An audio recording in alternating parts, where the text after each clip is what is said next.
is genetic. The desire to do hard work, the willingness to work hard and be determined and not be turned aside, that's all genetic too. It can be altered a little and reinforced, but some of the people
who had so much edgy promise.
Comedian, actor, big success.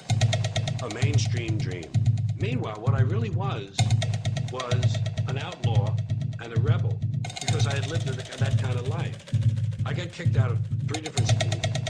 I got kicked out of the Air Force. I got kicked out of the choir. I got kicked out of the altar boys. I got kicked out of summer camp. I got kicked out of the Boy Scouts. And I quit school at 9th grade. I had great marks. I was a smart kid, but I didn't care. They didn't want to teach me what I want. I didn't give a shit. It's important in life if you don't give a shit. You can help I was a pot smoker when I was 13. We broke the law, we broke into cars, we broke into offices, we broke into Columbia University, we broke into stores. We did all sorts of unlawful things. And I was that kind of person. I was one who swam against the tide of what is expected and what the establishment wants from us. But I didn't know that about myself because this dream blinded me. This dream was about America, about the path that we all follow, the middle of the road, middle class, America, mainstream will dream. And being Wayne, while I'm sitting there like this, fuck those people. Fuck that shit. Look at this stupid shit. No, I don't want to be in the bunny number. Can I get out of the bunny number, please? I don't want to put on that fucking uniform. And I didn't know this dissonance was inside me. And in the period this is happening, all through the 60s, the counterculture was forming. The free speech movement started in Berkeley.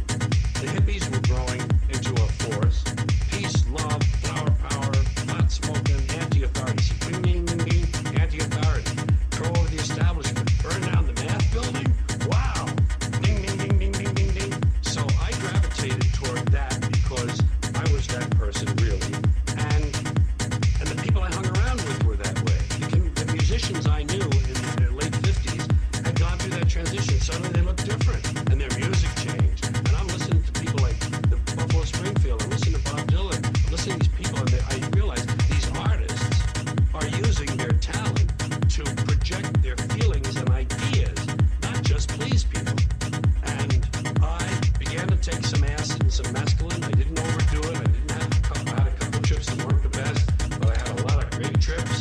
And that is a values-changing drug. Hallucinogens are a value changer. So is marijuana.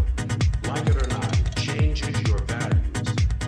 It opens up windows, doors of perception, all the Huxley called them. And you see things differently.